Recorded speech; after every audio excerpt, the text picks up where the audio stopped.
안녕하세요. A2G입니다. 여러분들은 브랜드입니다. 고객을 사랑하는 마음으로 고객의 문제를 해결하고 있기 때문이죠. 오늘은 고객과의 관계 그 마지막 시간으로 그러면 어떻게 관계를 만들어 가야 하는지, 그리고 그 과정 중에 우리가 조심해야 할 함정은 어떤 것들이 있는지 확인해보는 시간을 가져볼게요.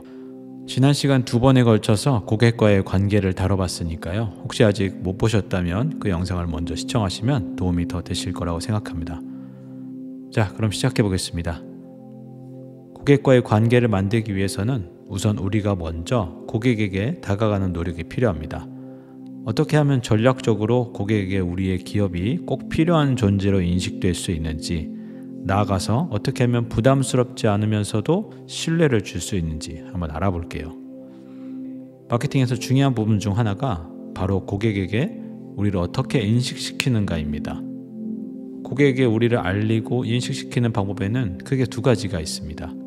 앞으로 있을 혹은 이미 겪은 손실을 막아주는 기업으로 다가가는 방법과 더 많은 이익과 만족을 전달할 수 있는 기업으로 소개하는 방법, 이 2가지를 선택할 수 있습니다.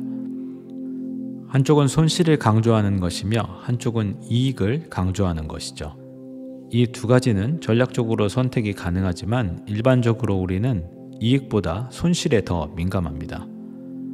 어떤 제품을 사고 싶다는 생각을 가진 고객에게도 이번 기회가 아니면 그 제품 살 수 없다 말하거나, 혹은 이 기간을 놓치면 기회를 놓친다는 손실을 강조함으로써 그 제품이 지금 꼭 필요하다는 생각을 하게 만들 수 있습니다. 고객이 겪고 있는 고충에 충분히 공감하면서 우리와 함께하면 더 이상 그러한 손실이 발생되지 않고 이젠 행복하게 지낼 수 있다는 첫인상을 주는 것이 가장 좋습니다.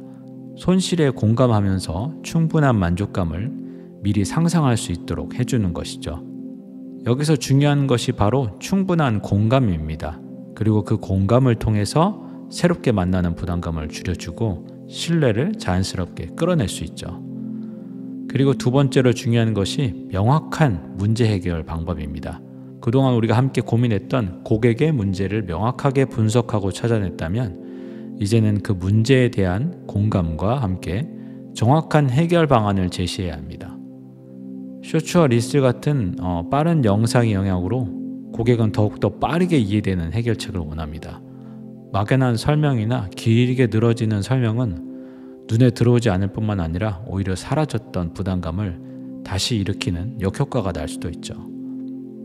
고객의 문제를 명확하게 분석했다면 해결책 또한 분명히 있을 것입니다.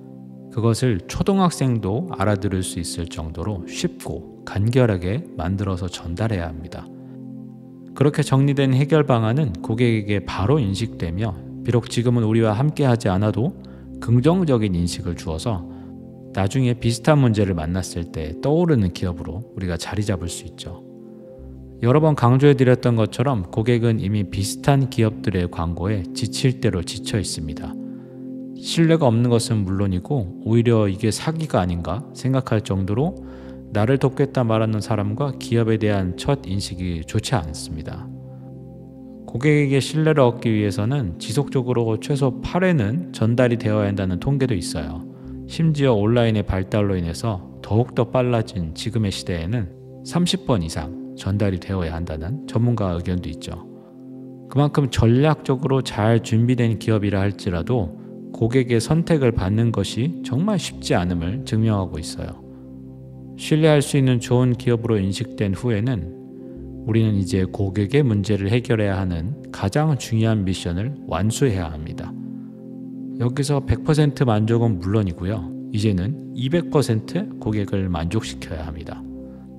단순하게 누구나 만족시킬 수 있는 부분이 아닌 그동안 함께 고민했던 우리만이 채워줄 수 있는 차별성으로 나머지 100%를 채울 수 있어야 돼요. 그렇지 않으면 결국 멀지 않은 시기에 경쟁사들이 더 좋은 제품으로 가격을 낮춰서 진입할 것이 분명하기 때문이죠. 차별성을 만들 수 없는 분야에 있어서 불가능하다 말씀하실 수 있어요. 하지만 그러한 레드오션 속에서도 어딘가는 꾸준하게 사랑받는 기업이 있기 마련이죠. 차별성은 만들 수 있습니다. 지금까지 나눴던 고객으로부터 시작하는 고객 관점으로 고민해 보세요. 아주 사소한 것도 괜찮습니다. 우리에게는 작아 보일 수 있지만 그 작은 차별성이 쌓이고 쌓여서 우리만이 보유한 아무도 섣불리 따라할 수 없는 진입장벽을 만들 수 있어요. 물건을 팔았으니까 끝인 관계는 브랜딩을 하는 데 있어서 전혀 도움이 되지 않는다는 것을 이제는 여러분도 아실 거예요. 어떤 방법을 통해서든 고객과 지속적으로 소통해야 합니다. 그리고 우리 기업과 함께하는 것에 충분한 만족감을 지속적으로 느낄 수 있도록 소속감을 전달해야 합니다. 인스타, 유튜브, 카카오톡, 카페, 행사, 이벤트, 문자, 이메일 등 고객이 가장 편하게 우리와 소통할 수 있는 방법을 선택해서 지속적으로 대화하며 문제를 해결해야 하죠. 이러한 지속적인 관계는 단순한 홍보성 광고를 계속해서 하라는 것은 아니에요. 고객은 언제든지 더 나은 곳이 있다면 돌아서서 그것을 선택할 준비가 되어 있습니다. 문제를 해결했다면 이제는 공통적인 감정과 느낌을 공유하며 마음을 나누는 단계로 넘어가야 합니다. 그래야 더 관계가 깊어지는 것이죠. 소통과 관계를 만들어가는 것은 결코 쉬운 일이 아닙니다. 하지만 우리가 지속적으로 고객의 행복을 위해서 고민하고 이 모든 과정을 진행한다면 분명히 만들 수 있는 것입니다. 이러한 관계로 우리가 누릴 수 있는 큰 선물이 있어요. 바로 고객이 만들어주는 제품의 차별성이죠. 고객을 계속해서 행복하게 만들어준다는 것은 제품이 지속적으로 차별성을 갖는 것을 의미합니다. 단순한 제품과 서비스의 질적 향상뿐만 아니라 그 제품과 서비스로 누리는 고객들의 감정과 느낌을 더 높은 차원에서 만족시키는 것까지 가능해집니다. 한마디로 우리가 꿈꾸는 사랑받는 브랜드가 되는 것이죠. 하지만 우리가 정말 조심해야 할 순간이 있습니다. 바로 기회라는 탈을 쓰고 우리에게 다가오는 유혹이죠. 브랜드를 만들어 가다 보면 우리의 제품을 원하는 사람들이 늘어납니다. 그리고 우리의 제품과 결이 맞지 않는 고객들도 오게 되죠. 이것이 정말 사업이 성장할 기회가 될 수도 있지만 자칫 잘못 선택하면 그동안 쌓아왔던 가치가 무너지는 위험 요인이 될 수도 있습니다. 다양한 방식으로 브랜드를 키워갈 수 있어요. 하지만 핵심 가치를 무너뜨리는 성장은 피하는 것이 현명한 선택이 될 수 있습니다. 브랜드로 성장하면서 이러한 함정을 잘 피하기 위해서는 지속적으로 고객과의 관계를 더욱더 깊게 만들어가는 과정이 반드시 있어야 합니다. 결국 우리는 돈을 버는 것보다 고객의 문제를 해결하고 더 깊은 관계를 통해서 사랑받는 것이 우선이기 때문이죠. 그리고 그렇게 성장하는 기업은 오랫동안 사랑받는 기업으로 탄탄하게 성장할 수 있을 것입니다.